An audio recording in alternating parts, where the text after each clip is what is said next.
Leadership and chemistry, how much do they truly have in common? Well, it's a lot more than you would expect on this unscripted episode of The Crude Truth. In 1901, at Spindletop Hill near Beaumont, the future of Texas changed dramatically as, like a fountain of fortune, thousands of barrels of oil burst from the earth towards the sky. Soon, Detroit would be cranking out Model Ts by the millions, and America was on the move, thanks to the black gold being produced in Texas. Now, more than a century later, the vehicles are different, but nothing else has truly changed. Sure, there may be many other alternative energy sources like wind and solar and electric. But let's be honest, America depends on oil and entrepreneurs, and if the USA is truly going to be independent, it has to know the crude truth. This episode is brought to you by LFS Chemistry. We are committed to being good stewards of the environment. We are providing the tools so you can be too. NAPE Expo, where deals happen. Air Compressor Solutions. When everything is on the line, Air Compressor Solutions is the dependable choice to keep commercial business powered up. Sandstone Group. Exec Crew. Elevate your network, elevate your knowledge. Texas Star Alliance. Pecos Country Operating. Fueling our future. Jim Holmes, LFS Chemistry, great sponsor of The Crude Truth, exec crew mentor, Brazilian Jiu-Jitsu connoisseur. How are you doing? I am doing great. Healing from all the wounds in the oil field and jiu-jitsu. Right. And, yes. This show, I like how I said unscripted. First of all, ladies and gentlemen, the show is always truly unscripted. Yeah, I may give people talking points, but this was an hour and a half ago. This was sitting at lunch, having a conversation about oil field chemistry, family, children, you name it. And here we are, unscripted, crude truth. And it goes back to our very first episode when you said you never know where a conversation is going to take you. You always say yes to the conversation. That's something you taught me the very first time I met with you. Absolutely. It's the most fun way to have the conversation, right? When it's unscripted is the most raw you can have in a conversation. Well, I can't thank you enough. What a great day. First of all, thank you for lunch today. Of course. If I actually had a nickel, I think for every time somebody else bought me lunch, I think I'd have 2 nickels. So thank you. 2 nickels. 2, yeah. I think I have both of those for you. Truth be told, I think you do have both of those too. Yes. So I have 2 nickels because of you. So 2 nickels and a bottle of whiskey. Yeah. And that is a good bottle. And we're trying something new. We are. Belfour. Eddie Belfour, for those of you that don't know, he is the star goalie of the 1999 Dallas Stars. And so here at the Real News bar, I guess. It's the bar, the unscripted bar. The unscripted bar, they had something. So we're trying it out. And not bad, especially for a movie star alcohol these days. Absolutely. It's delicious. Yeah. So question, why did you get yours neat versus me getting mine with a rock in it? Well, because I like it warm and bold, not watered down and chilled. I think that sums up a lot of things about me right there. Yeah, this is chemistry at work right here. Everything I need. Well, speaking of that, first of all, I want to say thank you again. This was impromptu. I had an interview that I did, and I was like, "Do you want to come do one?" And you're like, "Yeah." And you watched my son for literally 45 minutes. So I cannot thank you enough. You gave him supposedly a Red Bull, but I'm going to pretend like you didn't. You can pretend all you want. I'm going to pretend like you didn't. A brownie, and he has a full lemonade. And for my friends out there know I water down his lemonade all the time. Yes. It's a full Minute Maid lemonade. Don't leave your son with Jim or he's going to get brownies, lemonade, and a Red Bull. And it was a sugar-free Red Bull. Oh, yeah, because that just made it better. It's in his stomach now, killing all the parasites. Supposedly that's the new thing going around. Parasites. It's also a reason he has to pee every 15 minutes. So he did. Yeah, we're ready to roll. Anyway, what is going on at LFS Chemistry right now? What have y'all been up to? It's been a roller coaster of a year. Yeah, I think everybody in our segment in the oil field, is pretty much feeling the same thing. So it's who knows what next month has to hold, and we're weathering the storm extremely well. Matter of fact, we're actually growing at the moment and adding new clients and still developing new chemistries. And we just got a few new commercial chemistries out in the field for the first trials. And they are doing absolutely fantastic. So, the ebb and flow of chemistry is you try new stuff. Sometimes it works, sometimes it doesn't. Yeah. Usually we catch when it doesn't work in the lab rather than in the field. Right. So everything we release commercial, we want to make sure is a do no harm and is going to show a lot of value to the customer. So, down years like this, we're actually forecasted to do better than we did last year. Okay. By the end of the year, which is actually extremely promising. So we're super proud of the entire team. Again, this is one of those things I don't do by myself. Right? I'm one tiny piece of that cog, and without the entire company running at 100 miles an hour, this is what makes us great. Well, I've had a chance to meet some of your engineers, and they are very smart.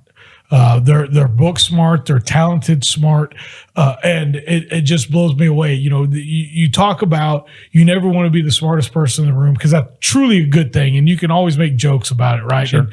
But wow, you've got just such a great team there, and you guys truly care about what's going on, and I think that's a testament to your customers or clients that are like, you know what, let's give it a try. Like, they're not afraid to experiment with these new chemicals that are all environmentally safe. Like, for those out there that don't know, they're all environmentally safe, but they're willing to work with majority of them. The majority of them, yeah.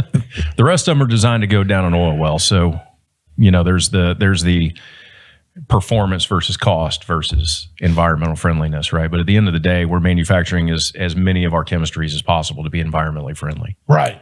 One thing I do want to ask you about is the amount of wells that aren't being drilled anymore. We're seeing now, like in the Bakken, I think they're getting ready to do some 4-mile laterals. So, 10 or 12 years ago, that's 4 different wells, because we were just at a mile lateral 10 or 12 years ago. How are you guys adapting to the more efficiency of things that are going on? So, there's always evolution within our industry. Drilling farther and deeper than we've ever drilled before is just another phase of that evolution. Extracting as much hydrocarbon from those same number of lateral feet of reservoir that's drilled is always the challenge, right? It wasn't that long ago that we're extracting single digits, 5 to 10% from some of these new drills. Now we're pushing those limits up to 20 and beyond 20% ultimate recovery. So it's, from a chemistry standpoint, how can we help the directional drillers and the drilling engineers extend farther in a faster amount of time? And then how can we extract more hydrocarbon safely, efficiently, and in a cost-effective manner from those reservoirs, and allow those wells to produce for a longer duration of time, right? There's kind of 2 parts to that oil extraction process. It's how long can we keep the production up, and how much ultimate can we get out of the reservoir? A lot of those are challenging for chemistries, right? We're seeing changes in water chemistry. We're seeing more and more produced water. That produced water is getting worse and worse to deal with, and those aren't always friendly for a lot of chemistries. So that challenges our entire R&D team to always be looking at what's next. A lot of companies, and we've been guilty of it before, is let's focus on what's right now. Yeah. Here's a problem right now, instead of looking out a year, 2 years. But I'd say we have an incredible team that's looking at stuff that might happen years from now. And where do we need to be positioned as a company to be a value proposition for the operators around the world? Yeah. Let me ask you this, Jim. You talk about looking out and looking further. And in my tagline today, I talked about leadership, and you are someone that truly lives by the example of leadership, but you also do a great job mentoring, not teaching, mentoring, and leading by example. What was it that you saw where it's like, ooh, we're stuck right here and we're not looking to the forward? And how did y'all break that mold? Well, again, this goes back to that entire team.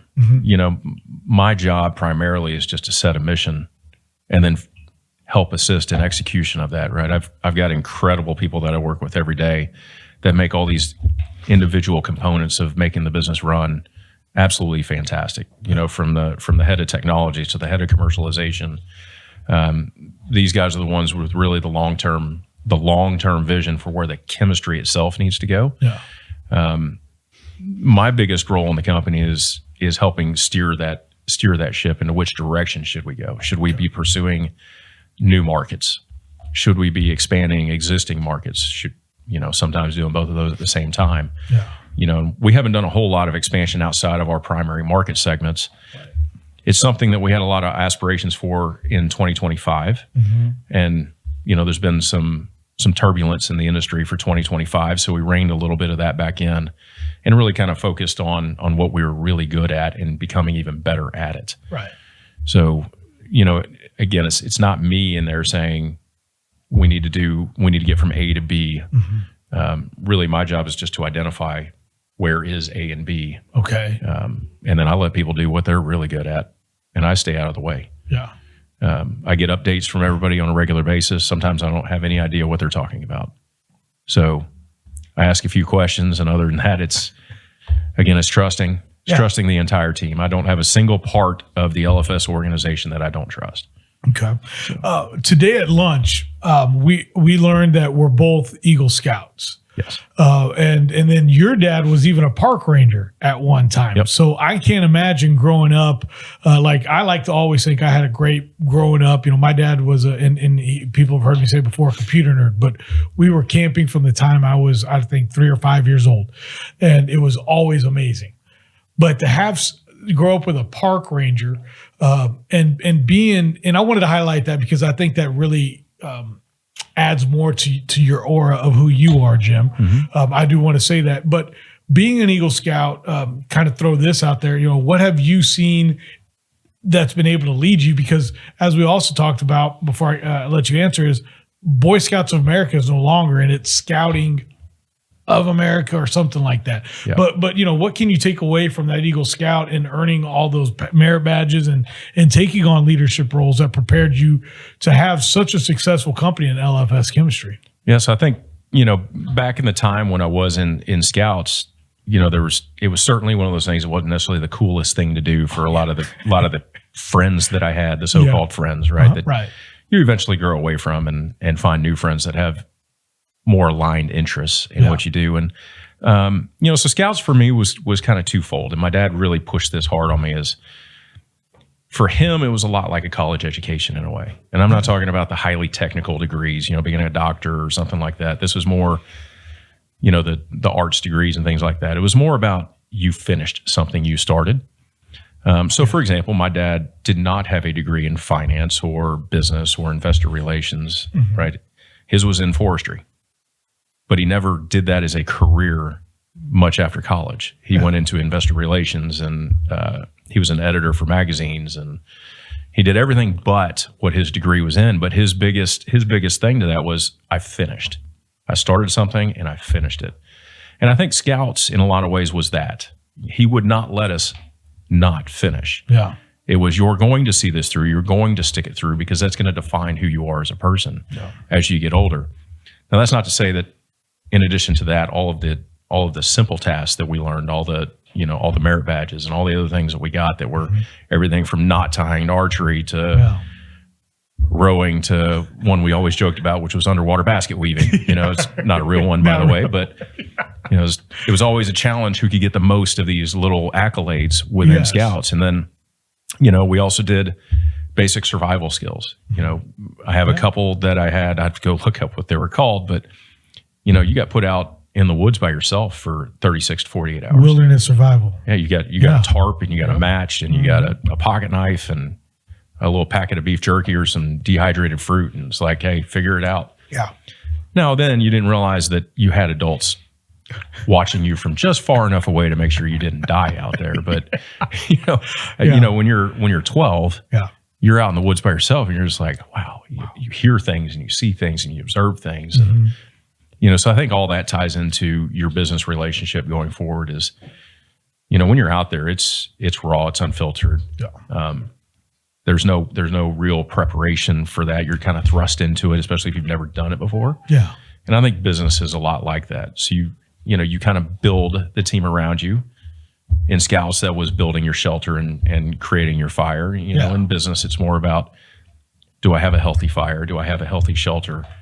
And can I trust those to protect me when I need it most? And, so that kind of a long-winded way to get there, but it explains how Scouts can transition all the way into, your life later in business when you're starting a company and, starting another company. And you learn a lot, right? It's the fire goes out that first night, or you couldn't get it started because the wood's damp. A lot of that ties into what you do in business. I've been very vocal that I've had one fail, and it was because I had damp wood. I couldn't get the fire lit under it. So it's, I think it all transitions nicely into business from a very early age. Yeah. And I think those are values you don't learn on the street. You don't learn from video games. You don't learn from a lot of the things that kids do today. Yeah. Pick up a book, read it, listen to podcasts, always be learning. Yeah. It's something I need to get back to again, but life gets really chaotic and sometimes it's hard. So when you talk about your life being chaotic, you have been literally jet setting here over the last 6 to 8 weeks. No, 6 years. Well, 6 years, but you and your son have been doing Brazilian Jiu-Jitsu, and y'all kind of found it. And I remember we've talked about it. Y'all found it a way to bond together, but he's taking this now to a whole other level. It's ridiculous. And you've been now to Rome and Brazil in the last 2 months, right? Yeah. So Rome was a fascinating experience. Yeah. When he started jiu-jitsu 7 years ago, I guess about 7 years ago now, I don't think I understood that he was going to dive in as deep as he dove in, right? 7 years ago, it was we go twice a week, 3 times a week, and it was fun. And then he started competing locally. Now that's turned into a 13-year-old yellow belt at one of the most competitive schools in the country, training 6 days a week for a minimum of 2 hours a day, sometimes much longer, particularly on the weekends. Yeah. And now we're traveling not just around the country, but now we're getting out of the country to compete in areas like the European Championships over in Rome this last year. Right. So what an experience. Some of those are pretty rough because you fly out on a Thursday. We arrived on Friday. He trained Friday night, competed Saturday, Sunday, fly out on Monday. Whoa. So it becomes a pretty aggressive schedule. You don't even have time for jet lag in that scenario at all. No, and it's get back to the rest of the family. It's get back to work. It's when you're traveling that much for things like jiu-jitsu, I give him all the support in the world. Mm-hmm. It's incredible to watch him on the mat. I mean, you want to talk about stress and anxiety? Yeah. Exponentially more stress and anxiety watching him compete than me walking on the mat to compete. I'll walk on the mat any day of the week and it's perfectly calm and comfortable. Yeah. When I watch my little dude walk out on the mat, oh my gosh, my heart's at 180. I feel like I'm having a panic attack. Just, it's a combat sport, so that's part of it, right? You're not definitely. He's tried soccer, he's tried all these other things, but when you go to a combat sport, anything can happen. And it's one-on-one. Yeah, there's no. It is you against them. Yeah. It's a points-based system. If you lose, it's because you lost. Right. If they win, it's because they won. There is no excuses when you come off the mat. Sure, you can have the normal, I didn't feel great or my energy was down, but you still lost. Yeah. And I think that's incredible for these kids. My son can come off the mats now and say, man, I got to step my game up. Yeah. I lost. Or, man, that felt great. Everything was clicking. And again, that's everyday life. I was so about to say that's the crude truth is that every day there are winners and there are losers. Mm-hmm. And how you look at your loss is how you become a winner, in my opinion. Yeah. But for that, there's no middleman, no nothing. Like you just said, it's you win or loss. And I'll say our good friend, but you two are really good friends. JP Warren, he's always trying to get me to do that Brazilian Jiu-Jitsu. But all I can think about being a young father is I remember when we were growing up, we loved, jumping bikes, BMX. And my parents would sit there and we'd be like, hey, watch us, right? And we get higher. So I can't imagine the anxiety or the nerve that they felt as they're watching us on the street, right? Do these things. So that's the only comparison I have is watching my 3.5-year-old on one of those little balance bicycles going like, oh, don't hurt. So I can't imagine what you're going through as a father to deal with that. Honestly, Ray, I think the comparison is pretty much the same. I mean, I watch my son ride his dirt bike around, and every time he wants to do something a little bit crazy on it, it's like, oh my gosh, what's happened? What are you doing? And it's all stuff I used to do as a kid and with no fear. And now I see my son do it, and I'm like, you kind of cringe, right? He dumped the bike. I got to go check on him. And at the end of the day, let them be kids. Yeah. They're going to do it. Sure, there's a chance they can get hurt. I just don't want them to get hurt so bad that they can't recover from it. Yes. Yeah. Little broken bone here, some stitches there, a bloody, finger, nose or something I can live with. Mm-hmm. But as long as it's there, it's like I tell young, really like people who are talking about having kids is like, some of the things that you're going to be challenged with is you're going to have to let your kid get hurt every now and then. Yeah. And I don't mean that in a bad, like serious, but it's like, how do you teach a kid what hot is? Mm-hmm. You can't. Yeah. They just have to touch it. Yeah. And you have to tell them, yeah, that's hot. Yeah. Now you know what it is. Yeah. It's no different than riding dirt bikes or the balance bike as a 3-year-old. They're going to find out when they put that tire into the curb that they're going to fall off of it. And you can't always be there to catch them. Yeah. No. So they start to understand risk, and I love that about it, watching them learn. You talk about what you're sharing with other people. You're a part of the exec crew, which is also a sponsor of the Crude Truth, but you're like the mentor of this exec crew, and this is your second year there. What are you excited about, and what are you excited about learning from all these other individuals? Because it's a mastermind class, basically. What are you excited? Because when I look at you, I'm like, right, that all like, what else do you have to learn, right? That's just the kid in me looking at Jim Holmes going, what else does this guy have to learn, right? But like my father, always learning, always learning. So what are you excited about, and what are you excited to bring to these guys that a lot of them I feel like have not walked in your shoes yet? Some of them are on their way, but does that make sense? Like I don't want to talk. I think so, but I don't think I bring as much as I don't bring as much to the table as all of the group brings for me. Mm-hmm. And that's what's incredible about it is we all have different life experiences that led us to similar places in terms of business success. Mm-hmm. Some in oil and gas, some outside of oil and gas, some taking over family businesses, some started businesses, from the ground up. I have a family business. Mm-hmm. I've started oil and gas companies. I've worked for large publicly traded companies, been all over the world, so I think a lot of it is I've made a lot of mistakes along the way. So being able to recognize as many of those mistakes as possible and learn from them so you're not repeating mistakes. Mm-hmm. So I think a lot of what I do bring to the exec crew when we get the chance to get together, and that's not always easy as well because we're in a bunch of different cities. And, we haven't been as proactive as we should on getting together on, virtually, which JP, you need to get on that, get everybody together again. I know you're coming for me, but I'm going to beat you to it. But there's just, the whole point of exec crew is we bring life experiences to the table. At any point in time, any one of us as business leaders or family leaders are experiencing some type of challenge. Yeah.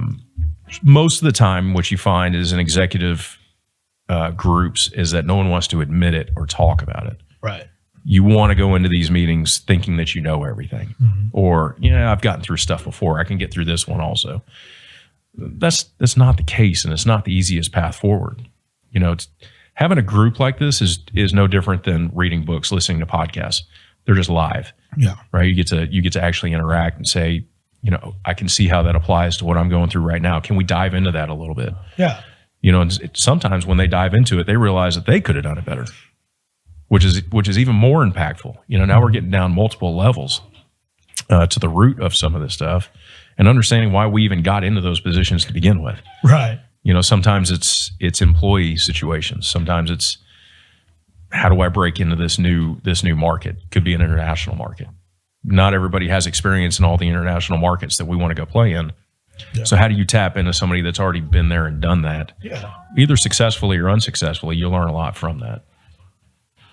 When you're looking at all these guys and you're building your company, or better yet, when you're looking at investments, what are you looking at? Like what obviously everybody's always about like, how am I going to get my money back? But really, what are you looking at when you're looking at your investments, or when you even started LFS Chemistry? What were y'all looking at? So two different parts there, right? One, when we're putting the seed money in to start LFS, the small group that we started with, we knew we could do better on a chemistry front. We knew we had something to offer the markets that had not necessarily been done before, right? We all came from, in our case, several of us came from the same backgrounds, from the same companies, and some from a few other companies. But it was, how do we piece this together and really attack a market with a chemistry proposition that the oil field hadn't necessarily seen before? Right. while that's extremely intriguing and exciting, it's also a pretty big mountain to climb. Yeah. The oil field is historically bad about adopting new technology that nobody wants to be first. Yeah. Hey, go sell it to my neighbor and then come back and talk to me. And that's just not how you grow. That's not how you grow a business. It's not how you launch new technology. So for us, we were blessed. We had a couple of early adopters. Mm-hmm. We had those really faithful people that believed in what we were going to be doing, mm-hmm. and they bought in right out of the gates. They loved the entire idea of it. That's how you launch in oil field chemistry anyway, right? If you don't have that, you're going to be stuck for a long time. Right. From a personal investment standpoint, it's always people. Yeah. Sure, I can read the business plans. Business plans are great. It tells me usually half truths. Mm-hmm. I'm going to get a 10x return over the first 3 years or whatever the business plan may state. We all know that that's half true. That's not exactly accurate, right? Yeah. You're hoping to get about half of whatever they're presenting. And that's okay, but for me, it's more about if I'm investing in a new company or a minerals investment like you're doing, right. It's more about who's behind it. Yeah. There's oil everywhere. Yeah. Can you go get it economically? And do I believe that you can go do that? Yeah. If the answer to those are yes, and do I like you? Yeah. It's somebody that I'm putting money behind, then I want to know that you're trustworthy, that you've got a good heart, and it's ethics and morals play a huge part of that. Right? Yeah. So if you don't have those and check those boxes, I'm not interested. Yeah. Even if I miss out on a deal that I could retire in 6 months, yeah. it's just not worth it to me. So. And have you ever been a part of any deals like that to where it brought you to where you are today in your level and your list to check off? Because everybody has a list, Have you had an experience like that you can lightly talk about? Most of my investments, like we were talking about at lunch, have been pretty small, right? It's not like I've got millions to throw around and just forget about it. I still have a young family. That seems to be my largest financial investment. That's a good, but that's a good thing in my opinion. Yeah. I mean, it's anyway. Keep going. So sorry. No, but you run into the. Do you put money into a family business, for example? You're a great example of that, right? You're in a family business. Yeah. For a lot of families, that's one of the hardest decisions to make or not make. Mm-hmm. I'm not a huge believer in investing in family or loaning family money. Right. Because if you do it, you pretty much know you're not getting it back. That's how I've always been told, and that's how it stuck with me. I do think there's a lot of tremendous success cases like your company. Right. It's probably a pretty good example of that, right? I'm sitting across from one that lives it and breathes it. Yeah. But I don't think you would be sitting there in your company if you didn't believe in what the family was capable of and what everybody else in the company was capable of. So,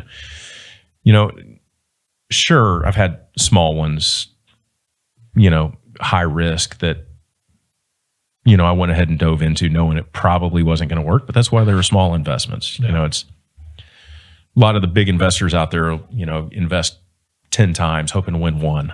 Yeah. Right. Or even more than that sometimes. And I don't want to do that. So I'm more like a 1 in 100 is going to be risky. Okay. Yeah. So, and I'm still trying to hit 100. Yeah. So I still have a ways to go before I'm ready for another risky one. Right. That, the risky ones for me have always been a family or a friend. Yeah. It's always And it's not that they're doing anything dishonest. It's just, it's hard to ask the really difficult questions. Yeah. And not be the friend or the family member. So I tend to just avoid those. Gotcha. And I guess I'm also fortunate that most of my family has nothing to do with anything I would invest in. So, well, I want to switch gears and ask you. So we're as we record, we're in the final quarter of the year. Where do you see service companies? Because that's what LFS is in the oil and gas space. Mm-hmm. Where do you see service companies going here over the next 4 months and into 2026, Jim? So I think service companies in general are going to need to buckle down. Okay. I think it's going to get a little bit worse before it gets better. And I know, but nobody wants to say that or hear that. But it's just, you've got everything from OPEC plus releasing more oil. It seems like everything we're trying to do right now is to drive down oil prices, with the exception of implementing some tariffs and sanctions, which those aren't enough to offset the reduced demand that we have for hydrocarbons around the world. Yeah. So I think the next 6 months are going to be pretty challenging for a lot of companies. We're seeing that aggressively right now. We're seeing pricing that we haven't seen since COVID. Yeah. And I mean, the heart of the lockdowns when nothing was going on in the oil field. That's true.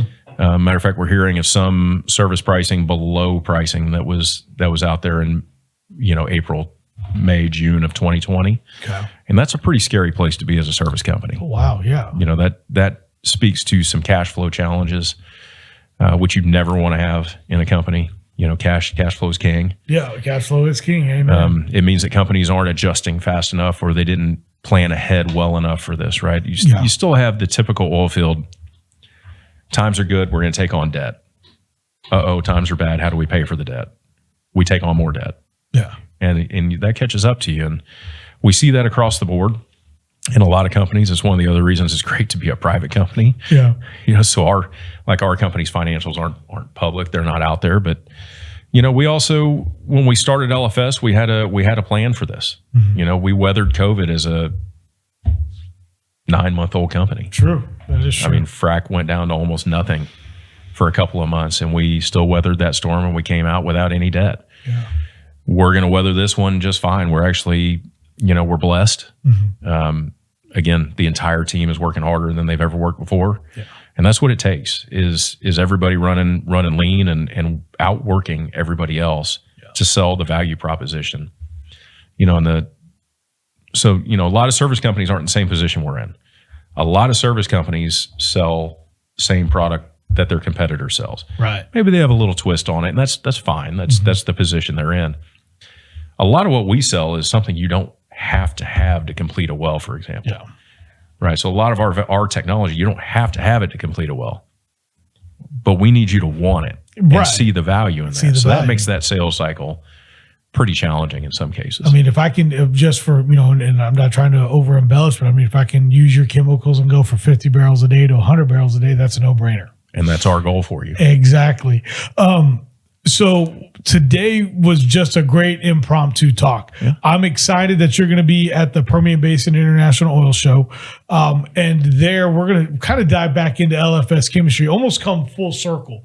Because I know the very first time you came on, that's really what we talked about. But what a better place to not talk about all the great chemicals, what are y'all are doing, and exactly dive into more of what y'all are up to.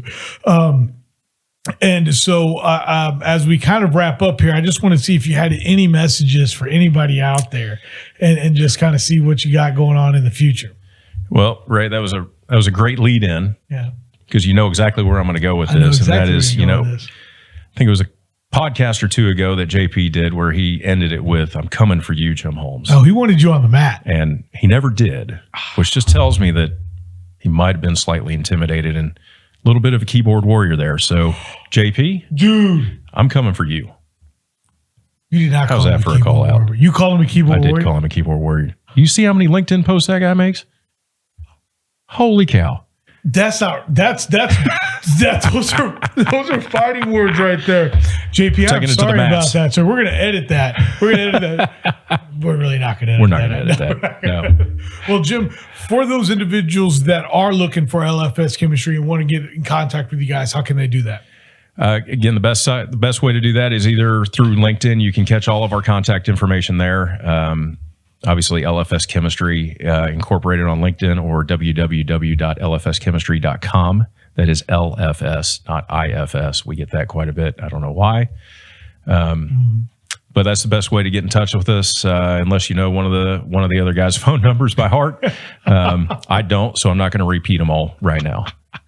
Well, sir, again, I cannot thank you enough for coming on today and continuing to be a prime, great sponsor of the Crude Truth. I remember just when I asked you, you're like, "Oh yeah, let's do it."